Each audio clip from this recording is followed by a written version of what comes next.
What's going on, everybody? Welcome back to Bad Boys, your one-stop shop for all your energy drink reviews and sports performance talks and anything else in the fitness or coaching-related community or sports. I'm Brian, I'm Christian. and from here, I'm going to let Christian take over because we are the Bev Boys. That's right. So we got a few banger topics lined up for this week. Prepared last minute, as in true Bev Boys fashion. We're about to make sugar out of shit with this one, like we did last week. Um, First, let's see what we're working with for drinks. Brian, I know you said you got a couple on deck. I see an iced coffee there. I don't think that's one of them, but or maybe it is. I have the quintessential cold brew. But happy Memorial Day because I have the Star Blast bang. Wow. Haven't seen one of these in forever, and Right. I gotta say, they look just as ugly as ever. The can is probably one of the worst energy drink cans I've ever seen in my life. Yeah, it's just like the bullseye, The B, I just hate it. It's corny. This was it though. Like in 2017, 2018, if you wanted energy drink that was more than a monster, this was it. I remember when I worked at GNC, they were buy five, get one free. So we'd buy five, and me and my buddy that worked there, we would both drink three in a shift, and we would just be wired. holy shit. We worked at a downtown location, and we used to sell everything to bankers. So anyone at GNC is going to tell you they don't make. They were called PMs, but it was basically commission, but it was a fixed amount on certain items. We would sell these items that would pay us $9 to these bankers. We're like, this is it. This is gonna give you the key, man. I was like, I got bills I gotta pay. So, and I know you can afford this. Yep, got to get it how you live it. That's My funny. When I first went to college, I feel like Bang was like the one that was like it because it was Yeah, just Monster, Red Bull, Rockstar, and then like Bang and Reign started coming out. And I remember that was like when I first went to college, like 20 would have been fall of 2018. Side note, I completely forgot that it was Memorial Day, or tomorrow, I guess. Dude, I do not have a single like pulse on, like, I almost forgot, like, Mother's Day. Like, it was bad. dude, it's okay. The only reason I knew it was Memorial Day because I knew I had a 3-day weekend to stain my deck and remulch my lawn. Nice. Yeah, I was like, not let's getting, go. I know. I feel like I should, like, get a day off, but I'm not technically working in the US, so it's technically not a holiday. So get fucked, I Yeah, guess. yeah, pretty Um, much. uh, Um, 300 milligrams of caffeine, Ultra CoQ10, which they don't describe the amount. It's a proprietary blend. Of course, essential aminos, and then fuel your destiny because it used to be the super creatine as the third piece on that label until they got sued because creatine is not a water soluble substance. The only one who's kind of figured it out to be shelf stable in a liquid is Fit Aid, and it's only like a half of a gram of creatine, which is not that much. But they had an inositol stabilized leucine. For anyone who doesn't understand what that is, they had an amino acid in there with some inositol attached to it, and they tried to tell everybody it was creatine, but it was just the name of their um, aspect. But they are PhD formulated in trainer and sports trainer endorsed. I don't know by what sports trainer. Our unique performance formulation is designed to stimulate energy levels, improve focus, and increase endurance. In what? With zero sugar and essential amino acids, we never sacrifice the results you expect for the great taste you deserve. We'll see. When life puts you to the test, don't settle for second best. Grab a Bang energy and fuel your destiny. I feel like I just read a rap from Eminem. yeah, it's been a long time since I've had a Bang, so it's been a long time since I read the can. Um, but crack that bad boy open. Not a Good bad pop, at pop. least. Yeah, not a bad pop.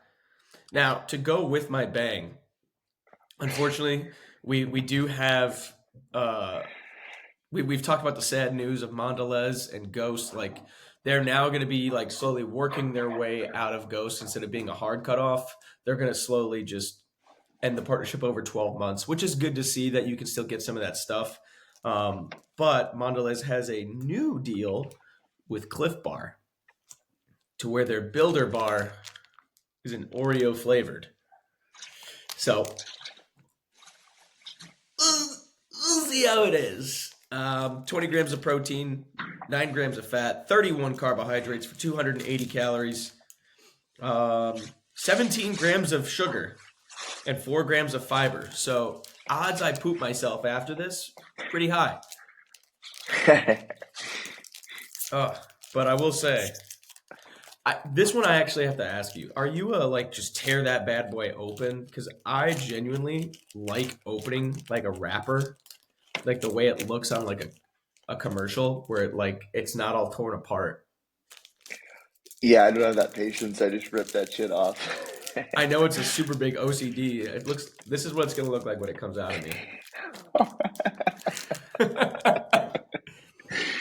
I mean, it Uh, smells great though. We'll see how it tastes. Like it's yeah, probably the this is Builder interesting because bars. like the Builder bars aren't my favorite. Like I Really, remember those are like no, like they're not my favorite like protein bar. It's like more it's like I do chewy. like yeah, I don't the macros aren't the best, which if you're like No, trying to bulk up is whatever, but the macros aren't the best.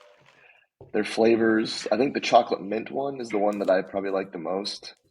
that was The like the peanut only butter one that one was is like tolerable. okay. They're just kind of chalky to me, to be honest. Like they kind Yeah, of give that old school chalky protein bar flavor. But tough to go wrong with Oreo. The that's what made presentation's me. spot on. I know that's what made me kind of grab this. So Please don't tell me you take it out of the full wrapper whenever you eat a protein bar, or do you? no, Okay. not chalky. Okay. I just got like a Rice Krispie kind of aspect in there. Honestly, this might be like the best like Builder bar. I mean, it's definitely the best Builder bar out there, but it's pretty up there as far as like an actual protein bar. Like this, like where the protein is, like that little clay thing that you normally see in a Builder bar. Vastly just like overpowered by like the chocolate crispies and the Oreo flavor. It doesn't quite taste like an Oreo, but it definitely tastes better than like the Snickers like power bar for sure. Yeah, no one, it's tough to do. You'd think that those bars would be like spot on, but I feel like people haven't really done them super well. And I don't know if that's just due to like you're always going to compare it to like a regular Snickers, so it's just never going to be the same, or what they're going wrong with. It's so weird when you think about like a protein bar because you have like Bear Bells, Built Bars. They annihilate it. They taste great without kind of even like having a partnership, but it's Hmm. always these like really big brands like Cliff, Power Bar, like the marathon stuff. They're the ones that get the deals, and then those taste like shit. I mean, Yeah, this is good, but yeah, it doesn't really make sense. this is kind of blowing my socks off here. One bite, everybody knows the rules, just like Dave Portnoy does. I eat the whole thing and then I give the review. But I mean, right off the bat, it's crunchy. It's good. Taste. It still tastes and smells like Oreo. I think I would love it if there was like a little bit of the Oreo cream in there. Yep. You're at 280 calories. Just give me the extra 20 for 300, and give me the Oreo cream. If it had that, it'd be great. I'm probably gonna go 6'8". Okay. That's solid. Like That's solid. I'm macros knock it down. It was $2, so like that's a great price for a protein bar. But like if you could like either knock down the calories or just give you the Oreo cream, It tastes pretty serviceable. Like, is it the best one out there? No, not by all means. There's, I think, the Built Bar cookie dough, or like the Bear Bells, like salty peanut, or their cookie dough one. Those taste better. However, as far as like expectations from a Cliff Bar, where you could probably buy this in a Walmart or a Target, shit bangs. Speaking of, how's that bang? I mean, that was a crisp pop there. I mean, There can only be one.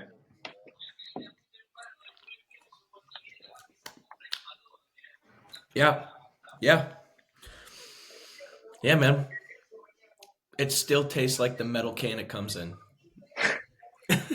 Is there any hint of like bombsicle, like popsicle No, flavor? no, No, it just tastes. just It's sweet. that's so It's like disappointing.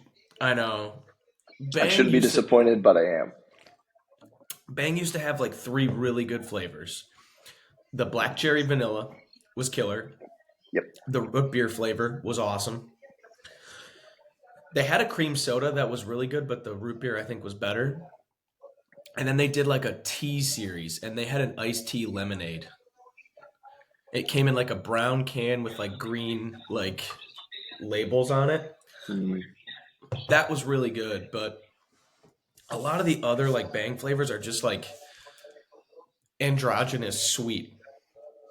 Like there's people they'll drink like the unicorn one, or like they had a cotton candy flavor that just smelled like rotten old sugar that people loved. Like this is the energy drink for a 13-year-old who just discovered energy drinks, and they're like, I want something really sweet, but I want to go to the gym and I want people to think I'm hardcore. So I'm gonna get this, and people are gonna be like, "Yeah, Timmy." yeah, not a huge fan. The root beer blaze flavor, or whatever it was, though, did bang pretty hard, and the black cherry vanilla. I never had the Black tea one, but those two are solid. That root Um, beer one was. I mean that did walk, so bum energy could run. yes, yeah. But But anyways, we got some good topics lined up for today. yeah, I'm trying to think of which one we should dive into first. I think we can go with a fresh one that Brian just came up with. Myths as a performance coach. We can go kind of a lot of different ways in this. Myths of training, myths of actually what it's like to work in the field, myths of what it's like to work at certain levels. I think when you first get in, you kind of have like predisposed like biases, just like anybody would have, of like what it's like at this level, or what it's like once you get into like a full-time job or something like that, or what you think it should be like. And sometimes it's not as aligned with reality as you think it is. So I'll kind of leave it to you to start it off and which way we want to take this first. I have about three. So this is gonna be a weird one. My first one's gonna get some people riled up here. Your sets and reps don't matter. Really? They, in all reality, like it's maybe it matters a little bit more so in like some of the power development stuff, because obviously you don't want to rip a set of like 45. But in like strength training, sets and reps don't matter. Do you work up into essentially 1 to 2 reps in reserve at some point? You're probably doing that, right?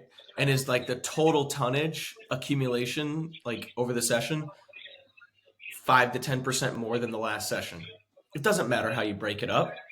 If you do once, that's why 1 by 20 works. That's why a 4 by 5 works. That's why starting strength works. That's why 5-3-1 works. All this stuff works because it's simple, just progressive overload. It doesn't matter if you do 3 sets of 6 or 3 sets of 8 or 1 set of 20 or 2 sets of 10 or you know 8 by 5. Like, are you accumulating volume and progressing the actual progression?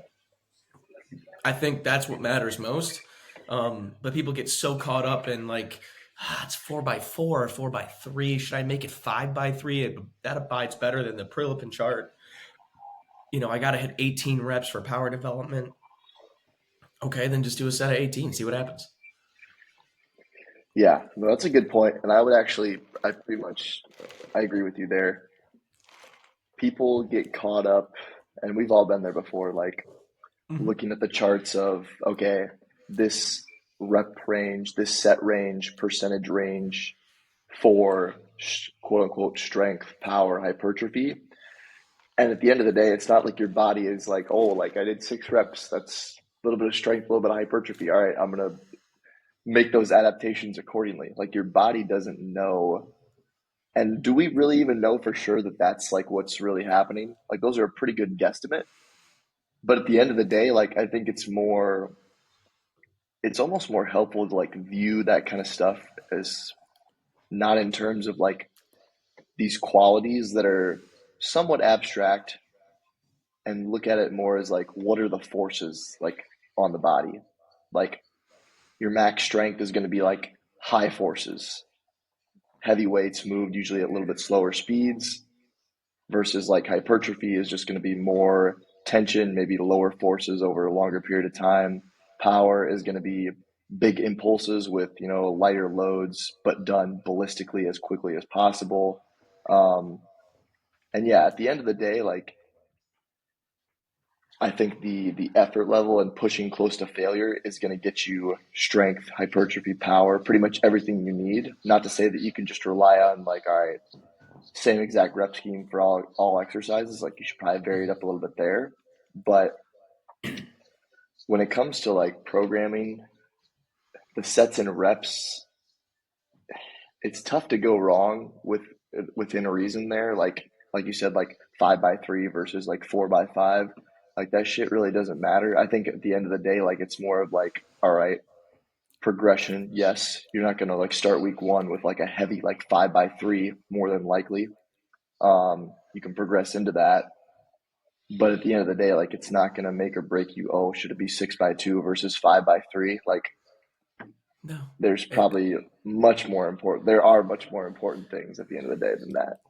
yeah, 100%. And it's just like like we're losing the forest for the trees right now. Like you're so succumbed into one small detail of your program that you haven't even thought about how you're going to load it, right? How you load something is 1,000 times more important than what you're loading.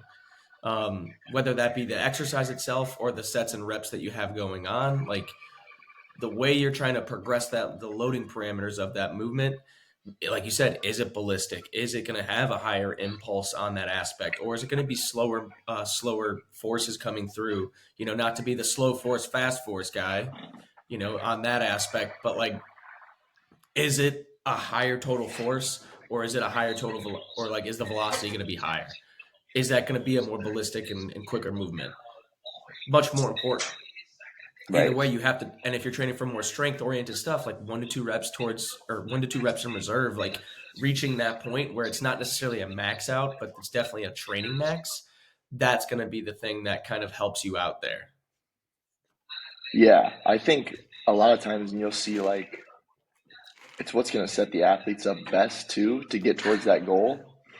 Like for example, if you know like people don't like to lift super heavy and you prescribed or just aren't used to lifting heavy and like you're not prescribing exact weights, but you're like, all right, some people don't know how to like load up a bar for a heavy set of like 3 or 4. They don't. Like they'll do what they do for a set of 6 or 8 and then only do it 3 or 4 times.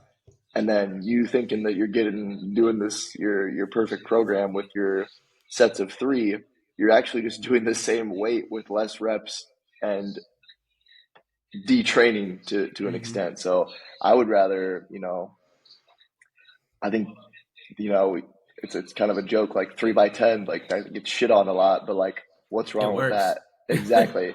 Like I think the proximity to failure, like you said, and then kind of varying the emphasis on obviously like if you're working for more of like a power expression, you're not going to load the bar with like 85% more than likely. It's going to be more of like a ballistic fashion. But that's just kind of like setting up those constraints to put your athletes into a spot for success more so than like exact set of rep progressions. Yeah. And it's interesting to think about like you mentioned the Prilipin's chart. Most of that is based on Olympic weightlifting. Like I don't think Hmm. you extrapolate that out to other exercises. I think it's tough because like Olympic weightlifting is very like skill specific, and those charts were made by people. All goes back to the Russians trying to optimize for Olympic weightlifting in the Olympic Games. Now, if that's your whole sport, yeah, you better be pretty damn specific about that. But for most people who are coaching in the team setting or even individual sports, but not Olympic weightlifting and not powerlifting, you're the weight room is general, very general at best. The stuff you do on the field is probably a little more specific, and then the most specific stuff they're going to do is their actual skill practice. So, unless you're coaching power lifters, Olympic weightlifters, or you could probably throw CrossFit in there too, because that's just like a sport of like who Training. can work, yeah, training, who can work out the best, essentially. Yeah. You have to take that into mind. There's probably bigger fish to fry. Yeah. Insert what is it? Eastbound and Down. I don't want to I play real sports. I don't want to see who's the best at working out. Yep. um my second one there is you see this every single time someone leaves a job. They make this quintessential post of it was so great. I hope I left a legacy, this and that. This is a myth. You didn't leave a legacy. You didn't. It sucks for me to tell you this. You probably don't want to hear it. In 5 years, they're going to go, what was the strength coach that we had 2, 3 coaches ago? Because someone's going to come in, they're going to replace you. That whole class is going to be gone. The next class will be in. So in 8 years, you will be so far removed as a distant memory from the organization, it will have never mattered. Now, I think you can have a good lasting relationship with the athletes and you can see them later on and hopefully you've helped develop them as a person, been there for them as, in all these other different capacities and hopefully have won a championship, something like that to where like you'll be in some kind of like book as a memory. That's how you would make a legacy. Because you came in and said, "All right, kids, we got 4 sets of 5 or 3 sets of 10 on the squat, and then we're gonna bench." That doesn't make you. You're not gonna have a legacy. That's not what it is. You're not.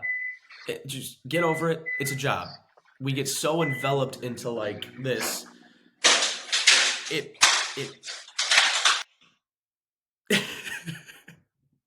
Something went on there, but they get so enveloped into like this. It means something. It means something. It's a job, man.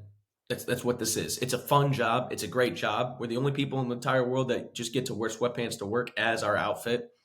As our work clothes. We get to work in athletics and work with athletes, work in a weight room. You can go lift when you want. Like enjoy all the good aspects. There's a lot of shitty things that's wrong with this field, but like in this myth of like you trying to like tell yourself that like I'm doing something far more important than anybody else and I'm leaving this truly legacy. Like you wrote a program, you coached a program, man. I'm being a nihilist, but like there's no legacy. Just be okay with that and move on. Take your new job. It probably pays you 2 grand more. Yeah, that's when you first said that. There's no legacy. I thought of Alex Hormozy. I'm sure like you've probably heard his like talk of like legacy's kind of dead. Like, do you remember the names of like your great grandparents? Like, probably not, and they probably thought they were leaving a legacy. And look at you now. Um, and that kind of brings the question to me: is like, is that should that? Why is that the goal to begin with? Like, Yeah. why is your goal to begin with just to want to like be remembered? Are you in this because of an ego thing or because you want to do the best job?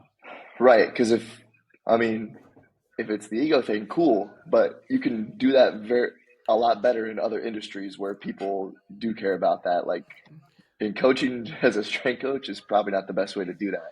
Like go be Yeah. a tech investor or something like that. Um, Go be a sport coach and go win the Premier League. yeah, Or go. exactly. So that's a good point. It's like where's the actual priorities? Like leaving a legacy, right?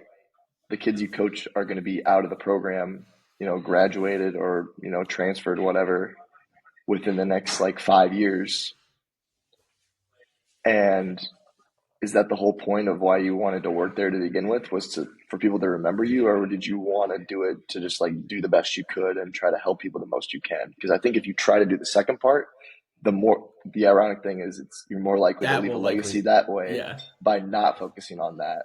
Um, and you'll feel better about yourself, and you'll probably help more people to a greater extent anyway.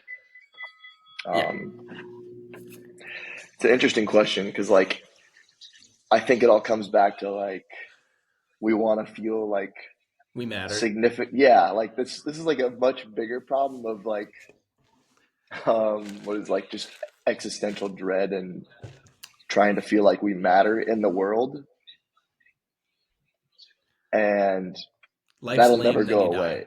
Yeah, like that's never going to go away. You just got to try to live kick ass, do well at what you do, be around good people while you're here. And this is like, would you rather be like happy and like unknown, or like trying to build a legacy and like kind of not being like true to what you really want, to get more philosophical here? But Yeah. yeah, the legacy is definitely tough to argue that that's true in life in general, especially as like time goes on. Way Hmm. tougher. Like, so strength and conditioning coach, probably not. Probably not. Yeah. This one, I will say, this is a myth, but it's a myth that I thought of because I actually saw a YouTube video and someone dropped this absolute banger on me. And I had to I legitimately paused the video because I was like, I can't believe what I just heard. Which it may sound super corny when I say this, but essentially what they said was the grass isn't always greener on the other side, which we've all heard, but it's this part two that really got to me. And he's like, and if it is, it's probably because it's artificial. Kind of a fucking banger. Kind of a banger. But it made me Yeah, think it's a about nugget there. yeah, it made me think about the industry of like, you want to leave this job for this other job, right? Is that other job better? Or are they just trying to sell you on coming there and you're in the same situation and it's not all it's cracked up to be? You leave your job where maybe you work with, some of your friends. I'll take us for example. It's a microcosm of this entire thing, but like, when we worked together on staff, like we were best friends with all of our staff members. We loved it there, right? Going out to dinner, going out get drinks, hang out, play games, shoot hoops on in the summer, all this different stuff, right? But then you're like, I'm not saying this happened to you, so don't say that. um, but like you leave for another higher paying job, you want to feel more important. You want to leave a legacy somewhere else. You go there and then all of a sudden you're just a bottom totem pole person. You don't even get to program for yourself. You have to do something else, and now all of your and the sport coaches you work with don't have that relationship with you. You now are just at someone else's beck and call 24/7.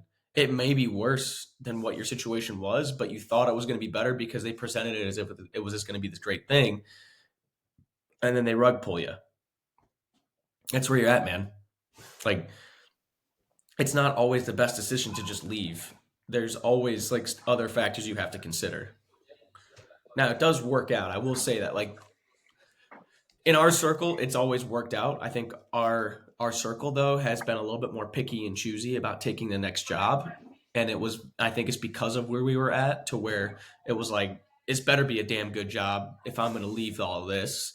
So like we think about like you, Gabe, Andrew, Lakey, Hunter Bell, Matt, everybody that that has kind of like been through and left, Johnny, like they leave for a really good situation that they're in now because they had the opportunity. They didn't feel pressure to get out and then just get into something else and walk into the fiery gates of hell with the Doomslayer standing there with an axe and a shotgun. Yeah, yeah, you put that really well. I think, especially in today's world,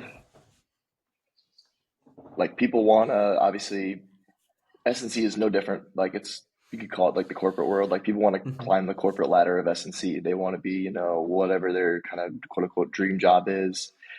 And in a lot of cases, especially like in football, there's a pretty like standard laid out road of like you have to go do these things, get these type of jobs, and this sets you up for this type of job.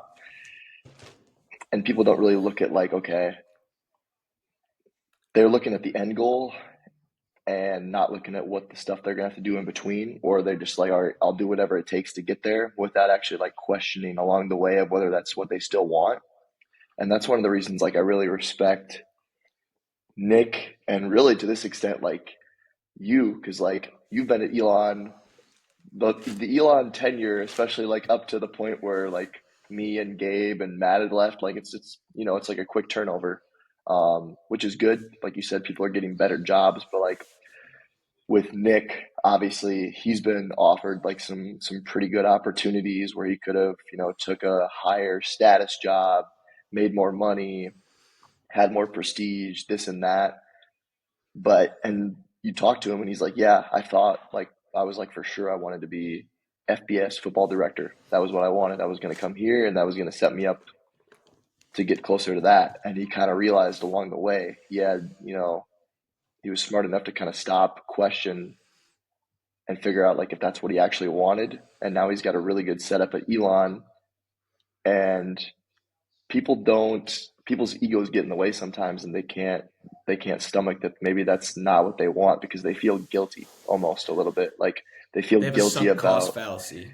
yes they're like all right I've already been chasing this thing for 5 years I can't go back and that happens in like a lot of different things Yeah. um yeah sunk cost fallacy they feel like guilty for not wanting to be like at the tippy top especially like S&C like I mean, people will feel bad in S&C about ridiculous things like, oh, I wasn't at the facility for 12 hours. Like, I'm a lazy piece of shit or My boss this and hates me that. now. Yeah, exactly. Like this and that. So like, and like with you even like, I mean, you could have left for multiple jobs by now, but you've kind of showed that you can have value in other areas at Elon. And now you're kind of like I want to say like I don't know if it's your dream position, but like you're coaching sprints as the actual skill coach, still involved in the weight room. You still get to help with football. You're on a really good track with team builder, and you could have just easily said, nope, I want to be a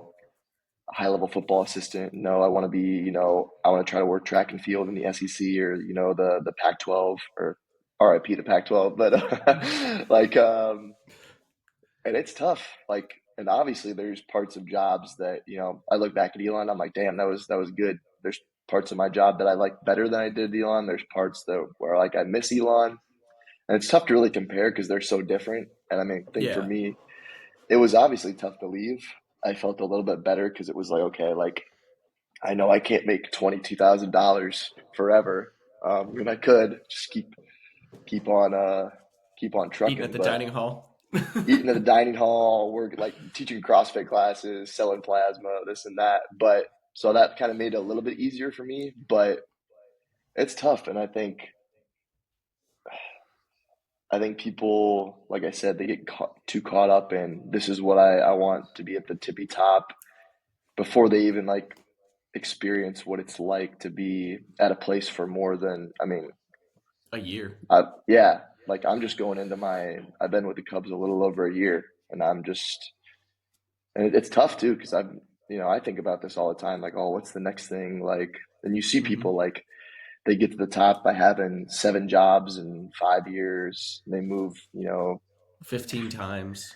exactly, and it's tough. And I think part of that comes from like it's tough to know what you're really going to get into. But I think if you have like a good filter and in the interview process, like people talk about, okay, being a good interviewer, do you know the right type of questions to ask when you're getting interviewed? Because that will tell a lot. Um, About an organization. exactly. And I think a lot of times it comes down to like the people you're working with.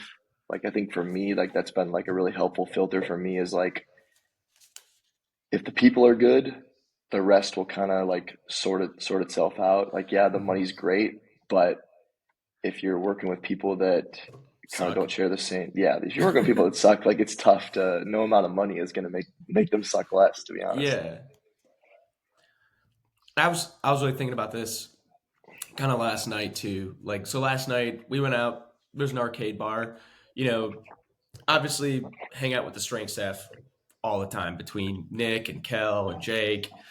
Gonna go to the concert with like Evan, like when Andrew, Gabe, you, Matt, we were there. Like we went out, we got dinner, all this. Like I mentioned, but like last night, girlfriend and I went out with the eight, Ben and Chris and my ATs. We went out with our assistant distance coach, like playing video games at an arcade bar for a couple hours. Like had a great time, right? Those relationships, like those take time to develop, right? You don't have that necessarily like right off the bat getting to somewhere, and if you're constantly changing positions, this is such a stupid like cliche thing to say, but it's like because you leave so much, you never really develop a fruitful relationship with anybody around you, so you really don't. You're lonely, you know, and it's like, is that the life you truly want to live? And this is coming from probably one of the most ambitious career oriented people that I know, and that's myself. Like no one's probably worse than me about like what can I achieve next, but like you have to look internally of like what can I achieve where I'm at, right? Is there opportunity for growth here? Obviously you go through your 4 Ps, and if there's no room for growth or to get to the next kind of phase that you're looking for, then maybe it is the time to leave. But have you truly maximized like your output? Like if you look at a staff hierarchy, like Nick would have to leave for me to become the director, right? Like that's just the way it is. Or he'd have to go become AD and then say, "Hey, I want you to take over as the director." Something like that. Is that likely to happen? No, because he's great at his job. He loves what he does, and he doesn't necessarily want to forego the aspect of coaching. Some people would go in their head, "I need to leave then because that's not an opportunity." It's like, well, there's other avenues for growth, right? I grew into the internship coordinator role when Gabe left. It was like you stick around, you see opportunities, and you take advantage of them, right? I had background in sprints coaching and hurdles coaching. The What I'm doing, like I don't want to. This is going to sound like on my back here, but like kind of paved the new path of like integrating a sports performance coach onto the actual staff to contribute and do something. And obviously, that's not going to happen in every single sport. I get that, and you have to have the prerequisite like knowledge and like experience to go with it. But I found other ways to grow and promote myself within the same organization without leaving.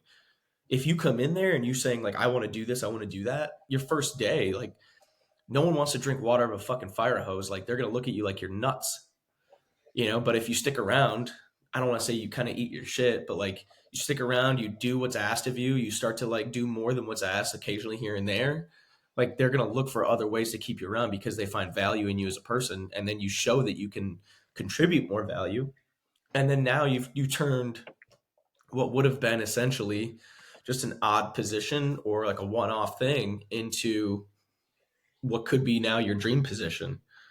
Like where I'm at now, like I would never want to leave. I have everything I could ever imagine in my setup because I continue, to go back to the quote is like I continue to water my own grass and make sure that it grew, cut it, clipped it, hedged it, trimmed it, all that kind of stuff. Instead of just saying like, what's the next shiny opportunity? I was like, let's foster something here and continue to build this out because there's like the belief in the system itself and yourself to bet on yourself of like, well, I'm going to make it happen like where I'm at. And I think a lot of younger coaches don't have the willingness. And that's probably a hard pill to swallow for a lot of people to kind of hear that. They also are ignorant to the fact of like that is a possibility. They think you just have to leave and go to the next one. And in some cases that is true, but it's not always true. Those two things, there is a gray area. It's not just black and white dichotomy in that aspect. And I think that's where people like lose themselves in the field. Yeah, and like people can't do what you do or what you've done at Elon by just being at a place for a year and then leaving. Like that Yeah. takes time. That takes Yeah. time.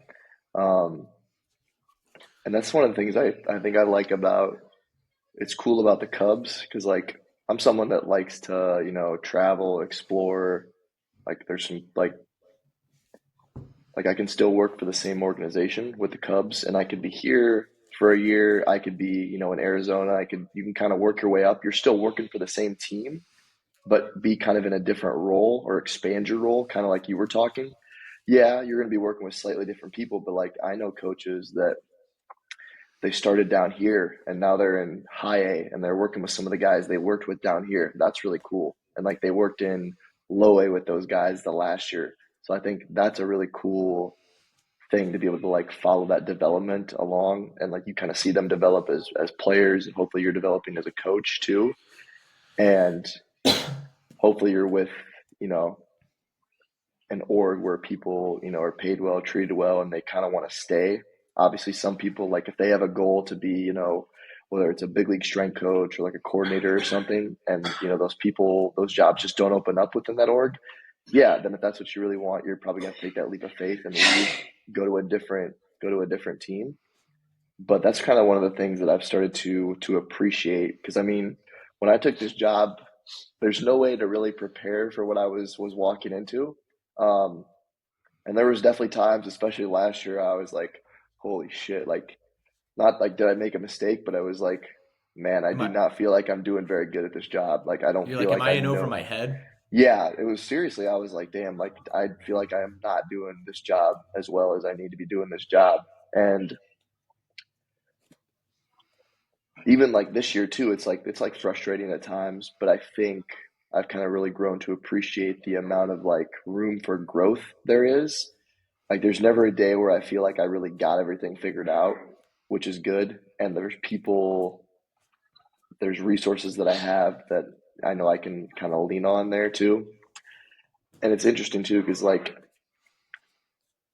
things, just the way of life down here in DR is just a lot different. Hmm. And like I'm talking to my boss. So he's technically like the Latin American performance coordinator, and like was with the Yankees for like 6 or 7 years down here. Like, dude knows his stuff. Like, bilingual. Like, has been in baseball. Like, played baseball. And I'm thinking like, all right, so like, are you trying to like go to the states? And he's like, not right now. Like, you could tell like he's ambitious and he has goals, but he's also like, I think I have a good opportunity to like build a good standard down here because that's tough to do. And like, this is going to be interesting for me in the coming years. Like, I don't know if I'll feel like I have the same impact if I work at like a super high level as I do down here because there's so much like development to be had down here. And you're almost like teaching guys like how to be like professionals. Like, you're teaching them how to work, how to like treat this as their actual job, not just like a hobby, like you're signed, like you're an employee, versus like if you're in the I big like leagues. baseball. Right, yeah, exactly. Yeah, and like I don't know if that's I'm sure it looks much different once you get to double A, triple A, big leagues. I'm sure it's different challenges.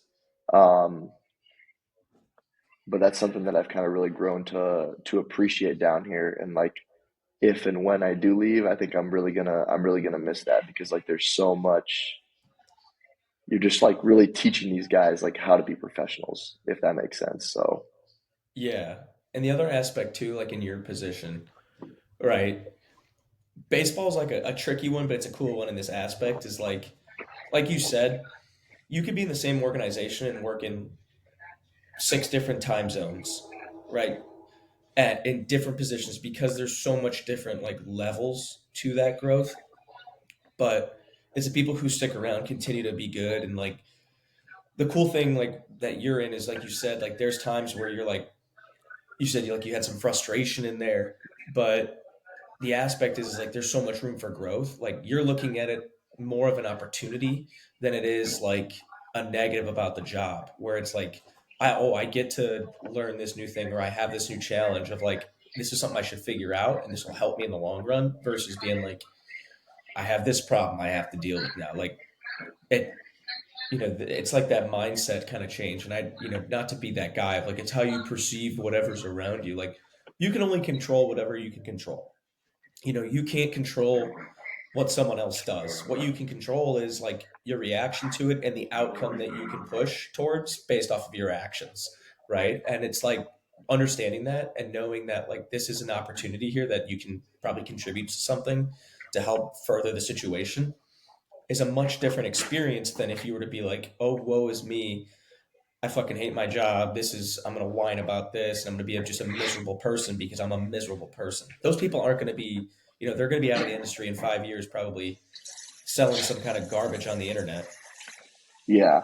And that's one thing to kind of relate it back to your situation of how you've evolved through your time with Elon and kind of gained more responsibilities, influence, whatever you want to call it.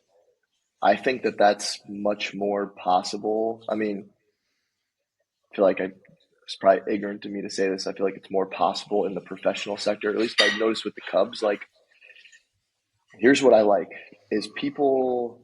There's not like as many like set routes, especially like in football or basketball, or like if you want to be a director, there's a pretty set route that you're going to take.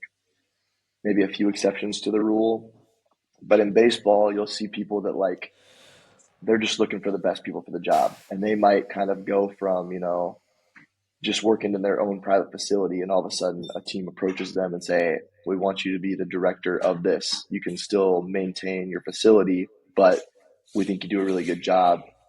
We want to like offer you a contract, which I think opens up a lot of like opportunities and kind of breaks paradigms in that way. And I think you've kind of seen like talking to my boss, like Blaine, he's always trying to figure out different ways where S&C, like in general, can have more influence on like how we can improve stuff, whether it's like getting involved in like the scouting process to like get a more accurate picture of like what these guys look like physically as athletes, how we can project how they're going to develop physically if we're going to try to sign someone. And I think that's just kind of, I mean, it would be super easy because I mean, he's like the ultimate boss. Like he could just sit at the top and kind of chill. Like theoretically, the only really higher position you could get would be like a true high performance director where he's overseeing, the medical side too. But he's always like trying to, and I mean, my other bosses too are always trying to like figure out ways to collaborate with other departments, whether it's like our research and development or baseball science, always trying to kind of get their hand in the pot to have greater influence and kind of provide more value. And it all comes at the end of the day, like you can't do that if you're just jumping to a different team every year just to try to get a bigger and better position. Like you might go to a different team and have a slightly higher position, but you're not going to have as much trust right off the bat because you just got there versus like staying in that position, building trust over time, getting to like really know the people in the other departments because it's tough. Cubs have I don't know 200, well over 200 people that work for them. Like it's tough to get to know everybody, but you definitely can't do that if you're only working for a team for a year or two. So Yeah, and it's like, you can wait for an opportunity to come and then just try to jump on it, or you can just say, "Hey, I'm going to try and pave way and make that pathway here." And I think that's where a lot of people can go wrong is they're like, "This would be like a dream spot. I hope this would open up eventually," versus being like, "Well, what can I do right here in my current situation to try and like grow into something like that here?" And I right, just and maybe it's, the aspect of like the boss doesn't want to have that done, or they just want to keep it siloed, or this or that or the other, whatever situation it is. But I don't think that there's a lot of it that's truly tried to like make occur versus just waiting for something to happen. It's like you can shit in one hand and wish in the other. You can find out which one fills up first. I guarantee it's the first. um but like, do something about it, like where you're at, because at the very least you're probably going to build that skill set that like if you go to leave, like you'll say like this is like the ideal position, you can kind of call your shot. There's been great people that we know that have got into a job and said like, look, I know I'm the guy that you want to hire, or I'm the girl that you want to hire, but these are like my conditions to make this a better overall organizational aspect. Shout out John Waters. He came into a D3 role where it was basically one person taking over the entire thing and being like, good luck, have fun. He's got, assistants, he's got full times. It's a better situation that he doesn't have to just feel like he's suffering. And it was because he saw that there was a problem in the organization of turnover because of burnout. And he was like, well, I can take this job, I can do it right. but I'm going to need these tools in order to make that happen. And he was able to call a shot because he was in a situation long enough to where he could have built out that reputation, that resume to make sure that this happens, and then said, here's how I solve the problem, and here's why it's going to solve the problem. It's not just an ego thing. This is I care, and I'm going to make this a longevity call. And I think that's where a lot of people, like I said, go wrong because they can't water their own grass. They're always looking over the fence to see, is there a better opportunity? Is there something better? It's not always going to be better. Like make the best of where you're at right now. Truly maximize it. Don't feel like you have to be a self advocate in some ways. Like if you're just like, well, they won't promote me. It's like, all right, what have you done to be promoted? Have you truly provided enough initiative and value to like say like you're worthy of getting paid more? We always complain that like the industry is like a very underpaid one. To a certain extent, have we pigeonholed ourselves to be paid that low? If all we're doing is writing a lift card and telling someone to, squat lower or push with their knees, that's $50,000 on a rough average, or 40, whatever it is probably all somebody's worth if that's all you're going to do. Yeah, it's probably But overpaid if that's all yeah, you're doing. there's private trainers at LA Fitness that do the same thing, and they make 25 bucks an hour, and they would be happy to get a salary job. They wouldn't have to make the sales position. But it's like, what else? What other value can you add? Do you know sports science? Are you able to communicate effectively with the coaches? Are you good with rehab? Are you good with this, etc.? Like all these different avenues that you should be exploring to see where you can, again, provide value, provide initiative, like self advocate. If you can't do that, then don't cry when it doesn't go your fucking way. Like you got to do that. Yeah, be great where your feet are. Just try to do the best job at what with where you're at right now. And I don't know if this is like helpful to have like a timeline or not. When I first like took this job, I'm like, all right, like I never worked with baseball. I'm like, I know I can't just know if I like it after the first year. Like that's not fair. Like that would be me like, just calling it, making a call too early. But I'm like, all right, I feel like roughly after 3 to 4 years, I feel like I'll know generally like if this is something I want to keep doing. I don't know if that's helpful or not. Obviously, like people want to be, when we had TK on the podcast, he said that he kind of fell a little bit victim to that. He's like, I thought I had to be a director when I was like 25, 26, 27. And maybe that is what you want if you know that you want to be, in that leadership role. But sometimes you just can't rush it and you definitely can't plan this shit out. God knows, like, I mean, I remember we were in a all staff athletics meeting when Nick told me about the job that I currently have now, and I wasn't even thinking like that was not on my radar. I was like, oh, that sounds cool, and the next thing you know, I was like, oh shit, like this sounds like a pretty good gig. So like, you can't plan this stuff out. You never know what's going to come open, but what you can control is just doing the best with what you have right now, continuing to build skills. Because it's tough. It's easy to get locked into that. Okay, I've been at this job at this level for this many years. I should be able to get this job now. No, like you actually need to be able to be good at what you do and not just say that you've kind of filled that time. Like, what skills have you learned in the meantime? Like, are you the same coach that you were when you first stepped into that role? If you are, then you're probably not ready for a role that's above that. Exactly. Like, does your resume say like I was here, I was here, I was here? If that's your resume, you're probably not worth jack shit. Yeah, If it should your say, I resume, did this. I we, built we this. accomplished X. Exactly. Yes. If it's just a collection of logos, then it's like, all right, well, you just can't consistently hold down a single job. If you can't explain what you did at the organization, but your kudos is I got X job, great. You have a great network. That just means that we're probably going to have to hire this position in a year when something else good comes along. In fact, I would probably say it's almost more of a detriment to you as an employee if you're looking at it like that. Yeah. So, yeah.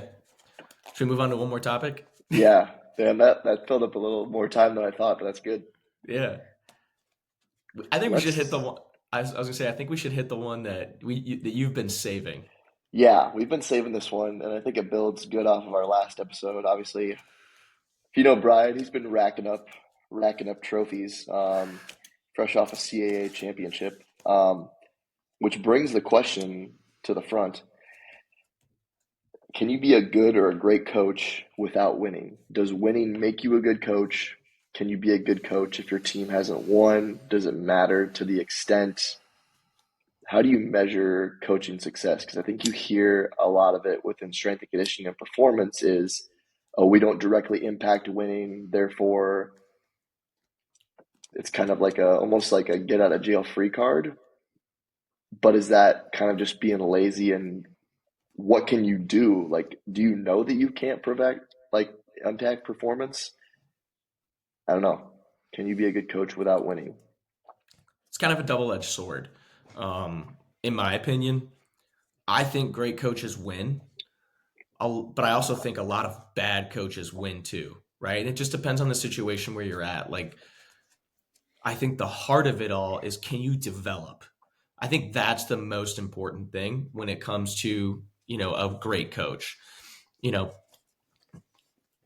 I've said this probably 1,000 times. How many people are like a private trainer and they say like this person's elite, but they come in and they leave no better than when they started, right? You're not developing anybody. You're not a really good coach. You were there, you were present for the session, and somebody paid you X amount of dollars. But did you make a noticeable difference or impact their performance, whatever it might be, right? I think that might be more indicative of a good coach. Now, in my position, I think a good coach has to win. Just from being in the more hybrid role and also being on the actual sports staff, like, we win. You want to be a winner, you come to Elon in the track and field. It's that simple. You want a trophy, you want a ring, you come here. Now, what I'm going to promise you is that, like, I'm going to develop. I took, for example, here, like, this is one that I'll hang my hat on because I can't believe it actually happened. We took an athlete from a 12.28 100 meter to an 11.88 in one season, right? I think that's huge. Cutting a tenth of a second off of a 100-meter time is massive, let alone cutting 4 tenths off of a second. Can you develop someone, and can you take a good athlete and make them great? Obviously, it's a two-way street. The athlete has to be bought in too. But, like, can you develop an athlete and really refine that skill set? There's a lot of great coaches that maybe aren't associated with like a winning team. But what they do is they build a robust athlete to where the injury rates are super low on the soft tissue side. Obviously, there's the chaos aspect when it comes to like ligament damage or anything like that, or contact injuries. But can they develop somebody, whether it be in the weight room, on the field? Can they start to influence practice decisions? The more integrated you are into the staff, I think the more the wins matter. If you're completely siloed and they're like, well, you're just strength and conditioning, well, then you should just kind of classify yourself as, I'm more of a essentially like a physical preparedness coach. I need to make these athletes as physically prepared for their sport as possible. If that's the case, then that's where you're going to make your impact. And the wins and losses may not necessarily matter, but the goalpost might get moved a little bit to where it's, are they faster? Can they jump higher? Are they stronger? Do we reduce the likelihood of injuries because we have enough robust athletes? The more integrated with your staff, it's like, do you win? You know, you look at like, probably to a certain extent, like at the major league staff with like the Cubs, it's like, are we winning? Well, they're probably a little bit more integrated than the average staff member across the country, in like the MLB or professional sports. And then you look at like Power Four stuff, but like football, basketball, and baseball. Those where they're not necessarily probably part of like the strength and conditioning staff or the sports performance staff. They're more so part of that coaching staff of that sport. Those wins matter because you're contributing and you're probably in a little bit more in deep with those coaches on the decision making process, maybe practice plans, stuff like that. Those wins matter more. Um, so I think it depends on, if I were to wrap it up on my piece, it's like the integration of which you're in with the staff, as well as like what your position really entails. If you're siloed, probably wins and losses don't matter as much. But if you're on a staff to where you're talking about wins and losses, and we win, we're really great. It's like, then you should probably be I want to see what you do. What are you doing a day? Are you just in the weight room, for 12 hours? Or are you in these conversations? Are you at practice helping, like, really prepare the athletes? Yeah, all good points. I agree. At the end of the day, like winners win. Um, and I think strength coaches can impact that more than we give weight to sometimes, especially, and I think it becomes more apparent at levels with more resources. Obviously, like it's tough if you're at a Division 3 and you're just one coach with 20 teams, then it's shit. Like make sure they get in and train. Like injury rates, maybe your main KPI of like whether you're making a difference or not. But at the end of the day, like you're going to be spread too thin to like really dive deep into any one sport. But like Hmm. for you especially, like you're going to have a direct correlation in your situation because you're doing weight stuff in the weight room and the actual skill practice. So there's really no one else to blame if stuff goes wrong. So you're going to be, Just yeah, you're going to be looking blamed in for the the mirror, bad yelling at shit. myself. Yes, exactly. So, but you're also going to reap the rewards when you guys do good. Um, and I think, like I said, the more resources you have, or just knowing like how certain physical characteristics can impact performance in a said sport. Like for baseball, maybe it's probably not as straightforward with some sports, but like baseball hitters, we look at exit velocity as one of the main things for like a hitter, and that can be pretty heavily influenced by just being big and strong and powerful. I can't influence if someone can actually hit the ball, like contact or like a swing decision. That's more the skill side. But I can tell you if a guy hits the ball 98 miles an hour and he hits the weights hard for, 6 months, a year, and next year, a year from now, he's hitting the ball at 101. I didn't play 100% of that, but that I feel pretty confident in saying that that contributed. The weight room contributed. And obviously, like you have metrics you're tracking in a weight room, those are trending up. It's pretty safe to say that you helped make an impact there. And in the Hmm. end, that helps contribute to on field performance and thus winning. Same thing with the pitcher, like fastball velocity. I can't really control if a pitcher throws strikes, like command. I'm not going to teach a pitcher how to throw a slider, but I can make them really strong, powerful, more athletic, so that they can have a little bit more horsepower in that engine to throw harder, hit the ball harder. And at the end of the day, that's a big part of development. And I don't think, talk about development versus winning. Is there a situation where you develop players in the best way possible and that doesn't eventually correlate to winning? I don't know. Probably not. I Probably I not. would Obviously, yeah.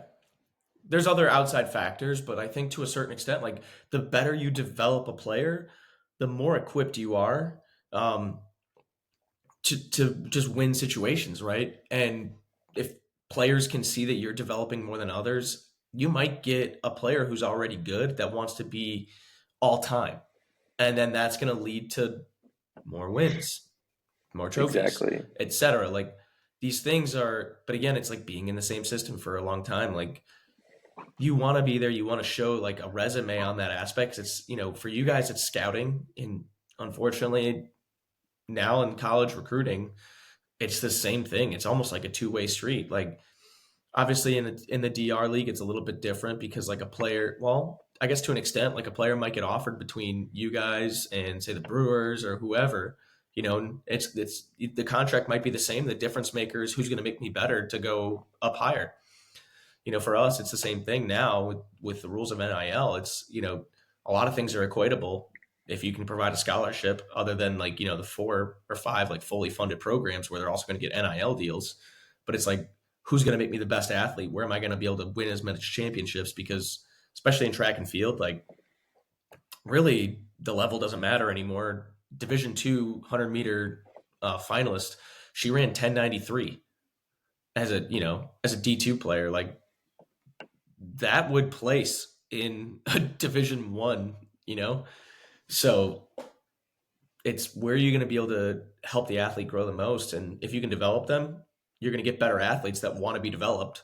You're probably going to have a better culture, on the team itself, because that's people who are bought into the common mission of like, I want to be the best as possible.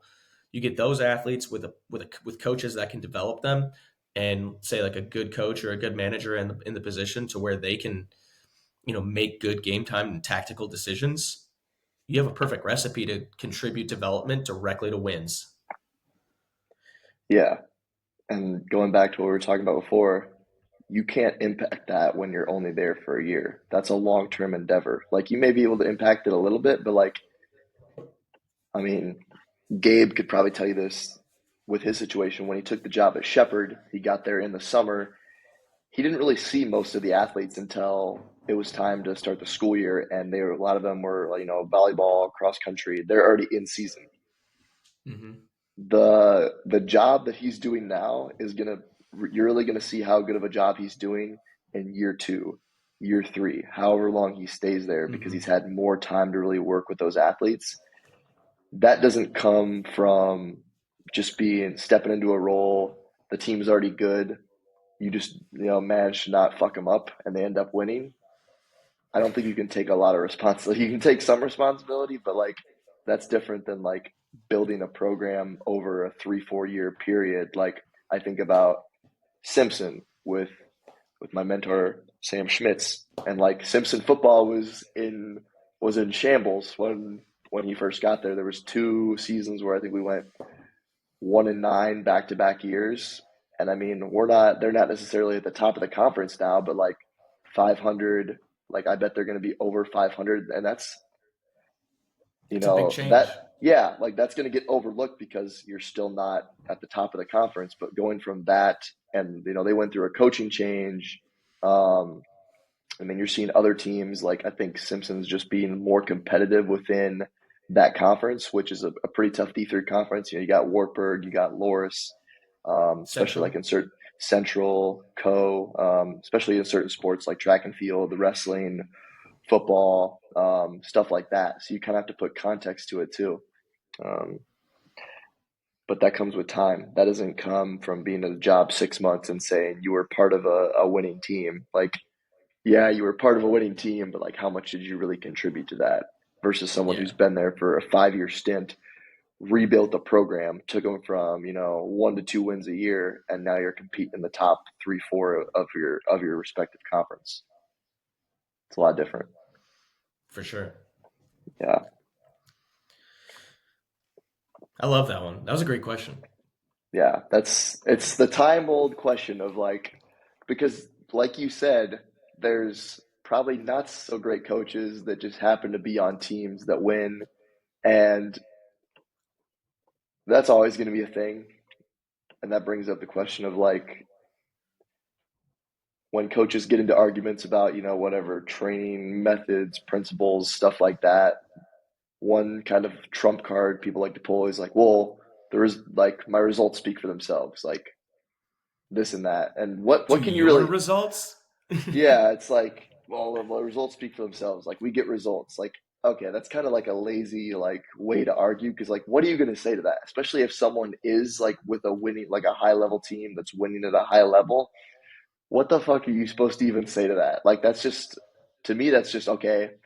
I'm tired. I don't want to actually like put forth intellectual effort to have like a structured argument and maybe actually get something out of it. So I'm just gonna be like, fuck. But we won last year, so like argue with that. Like suck on that. Like suck on Scoreboard. that. Yeah, like scoreboard. Like it's like I get it, but it's also like how does Is that that help because of you anybody? or despite you? Right. Like, how does that help anyone? That doesn't help you get better. That doesn't help the person that you're arguing with, like, get better. I don't know. Yeah. Should we Should wrap we this wrap bad this boy thing up? up? Ooh, same brain. Let's do it.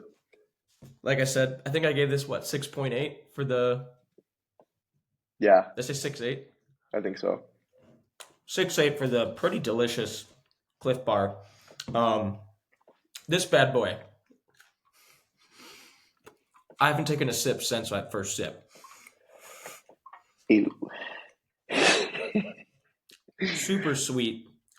You know, as far as ingredients, it is 300 milligrams of caffeine, which is awesome.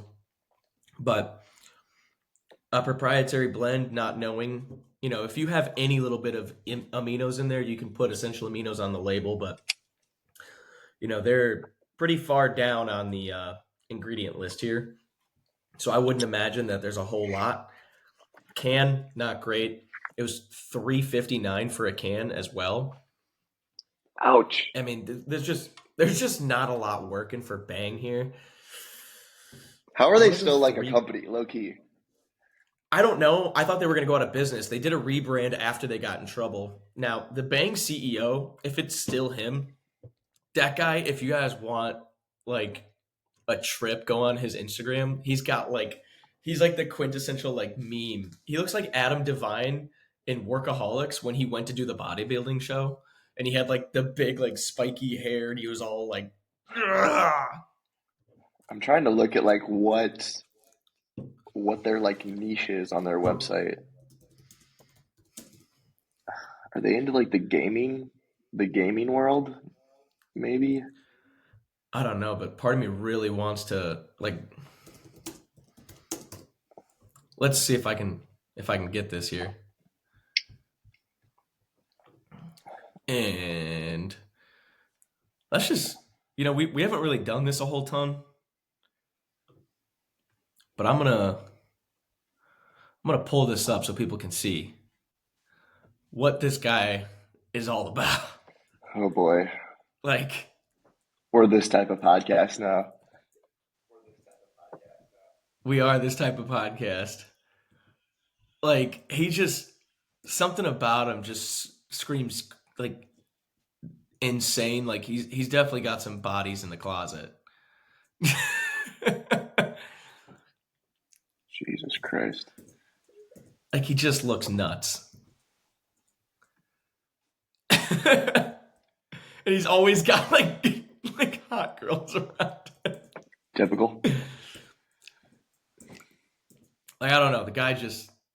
Oh yeah, this is his gold chain that he wears. That looks terrible. Oh, it says they So have ambassadors. Who are their ambassadors? Okay, more I don't pictures know. of scantily clad women, of course.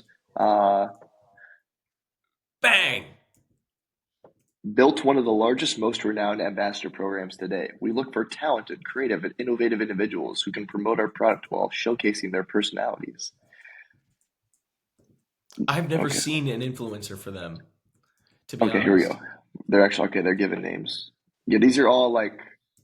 There's one guy on this, so it's just chicks, and then one.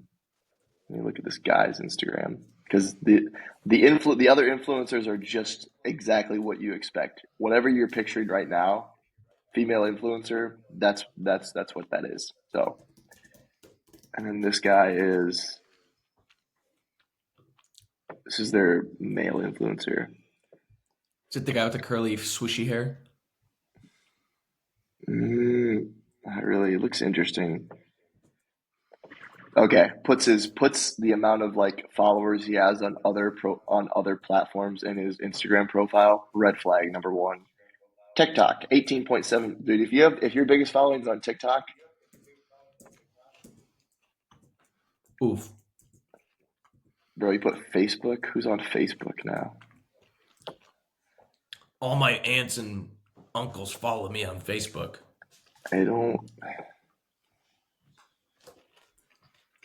I'm slowly crunching away at this Cliff Bar, dude. This thing's kind of good.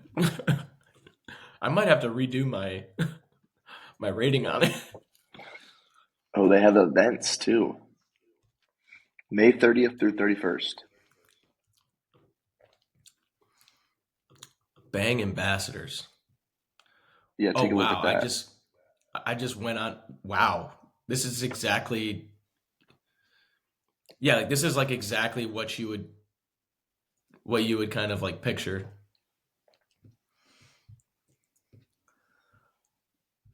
I'm not saying this, but I'm going to say this. A lot of these people look like they would have like another link in their bios, if you catch my drift.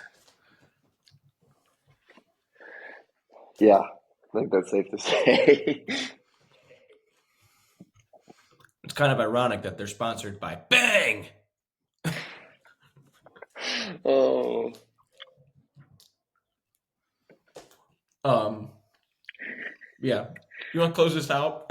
Yeah, I think that's a good ending spot there. Let's end it with a bang. Way to end it with a bang there, Brian. Bang, bang, Um, bang. yep, shots fired. As always, thank you all for tuning in. Make sure to follow us, whether it's on Spotify, Apple Podcast, subscribe to the YouTube channel, give us a review, like the video. It really helps with the algorithm, whether it's on YouTube or giving us a 5-star review on Apple Podcast. I don't know what the thing is for Spotify. I don't really use Spotify to be honest. But whatever Follow that it, is, review. follow it. Review bevboys.tv on Instagram for all clips of past, present, future episodes associated with our personal accounts as well. I can be found at French_fit40. All those Bev Boys posts collabed with myself and Brian, as well as some training content. Brian can be found at BSZUTKOWSKI. B Shakusky on Instagram. Same shtick, bad boys content, training content, some general theories, some cool posts. And if you watch my stories, there's probably any random eclectic thing that you can find. So treat it also like a meme account. Yeah, you got a wide range there. So, Mm-hmm. and then bevboys.com if you want to pick up a sick shirt, hoodies, t-shirts. We're Um, trying to get hats. We're trying to get hats. Hats are in the making. So support the boys. Support the boys as always.